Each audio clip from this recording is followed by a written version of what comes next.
Voltamos com o 3 em 1 em áudio e vídeo e devido à pressão de deputados do chamado Centrão e também da oposição por mudanças no texto, a votação da reforma da Previdência foi adiada na Comissão de Constituição e Justiça da Câmara dos Deputados. O governo mantinha esperança de conseguir votar a reforma ainda nessa quarta-feira. No entanto, a votação ficou para a próxima semana. Agora o relator da reforma na CCJ, deputado Marcelo Freitas, negocia um novo relatório para a PEC que deve sofrer alterações no texto. E leio aqui no portal G1 que uma afirmação do secretário especial da Previdência, Rogério Marinho, de que o governo negocia alterações no texto da reforma já na CCJ. Tem aqui as aspas dele. Tivemos uma primeira conversa com membros de vários partidos que têm algumas restrições ao projeto, como ele se encontra. Iniciamos um diálogo, mas não existe meio acordo. O acordo tem que ser feito por inteiro. Vamos continuar a conversar. São as palavras do secretário Rogério Marinho. Começo com você agora, Carlos Andreasa. Não, mas vamos colocar as coisas nos devidos termos, com todo o respeito ao grande Rogério Marinho, brilhante trabalhador, um dos poucos trabalhadores pela reforma nesse governo. Não foi assim, tem uma ordem das coisas. O governo foi surpreendido na CCJ por uma manifestação, por um movimento liderado pelo PR e pelo PP, portanto, pelo Centrão, para desqualificar o texto do relator do PSL, na comissão presidida pelo PSL. Algo inacreditável para uma comissão que simplesmente deveria avaliar a constitucionalidade do texto. E, no entanto, esse movimento que emparedou o governo e surpreendeu o governo, resultou nesse recuo e nesta derrota do governo. Vamos chamar as coisas pelo que elas são. Esses partidos do Centrão impuseram hoje que o texto seria mudado, o texto do relator seria mudado na CCJ. E que isso seria feito hoje.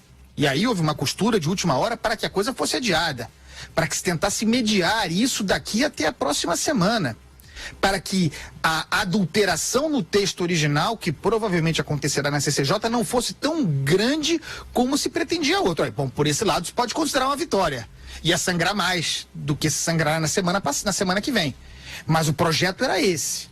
De modo que há parlamentares ligados à base do governo, que poderiam ser da base do governo, mas que não são do PSL, claramente reconhecendo a derrota e as dificuldades do projeto do Paulo Guedes. Que será, e nós falamos aqui nesse programa, que já vinha sangrando nas palavras do presidente da República, já vinha com partes importantes de sua gordura sacrificada, antes mesmo de começar a tramitar, e que assim será ainda mais na comissão especial, na Comissão de Constituição e Justiça, para chegar à comissão especial, onde mais virá. A que número de impacto fiscal nós chegaremos ao final desse percurso doído? Se partimos de 1 trilhão, a que lugar chegaremos? Será ainda a reforma do Paulo Guedes?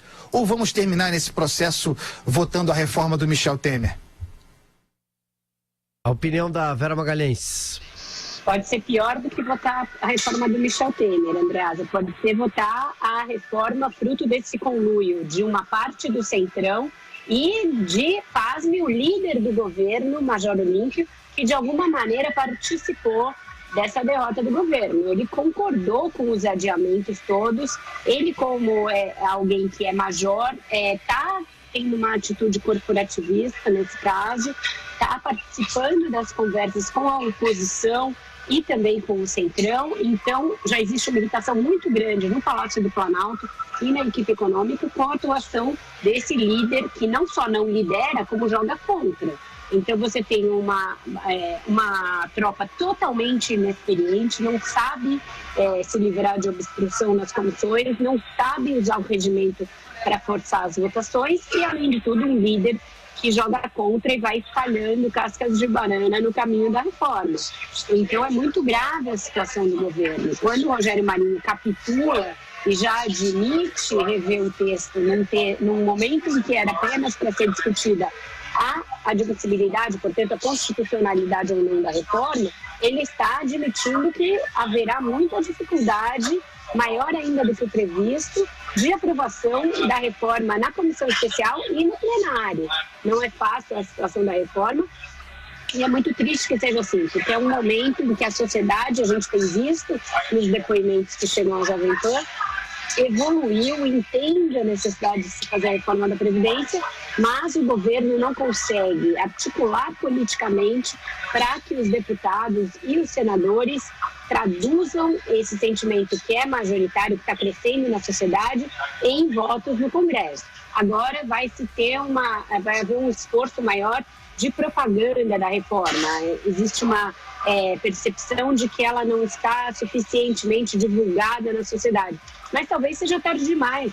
O texto já está sendo sacrificado na Bacia das Almas, na CCJ, por ineficiência do governo e da sua base. Então talvez seja tarde demais e que haja, sim, uma perda muito substancial nos ganhos com a reforma. Alexandre Borges, sigo com você. Bom, falando português claro para o nosso ouvinte, hoje não foi um bom dia para a reforma da Previdência, né? Hoje realmente foi um dia muito complicado porque nós ainda estamos na CCJ. Para o nosso ouvinte que ainda não tem isso muito claro na cabeça, essa sequer é uma comissão que discute o mérito da reforma. Ela está discutindo se a reforma ela está dentro da lei, se ela respeita a Constituição ou não.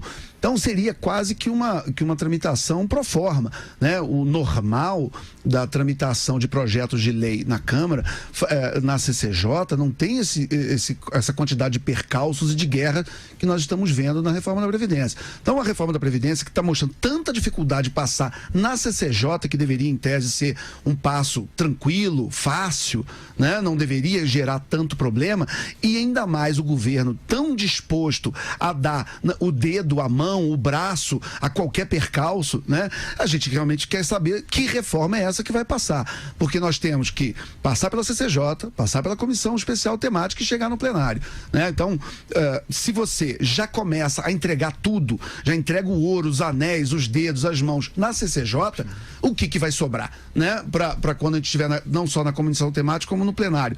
Então, hoje eu ouvi de um deputado federal me dizer o seguinte: aquele número de 1 trilhão do Guedes, esquece, né? Quer dizer, quanto que a gente está falando hoje? Estamos falando de 800, de 600, 700, de 500, cada um pode especular. Agora, o trilhão do Guedes, com o dia de hoje, virou muito mais uma quimera, uma promessa, vamos dizer, praticamente irrealizável do que propriamente um dado da realidade. Houve um soluço hoje na Bovespa, mas ela acabou se recuperando, mas eu acho que quando o mercado se tocar do que está acontecendo, a gente pode ver provavelmente uma queda ainda maior das expectativas, que a Bovespa trabalha com a expectativa da aprovação e da reforma, mas essa reforma original do Guedes, do famoso trilhão do Guedes, está cada vez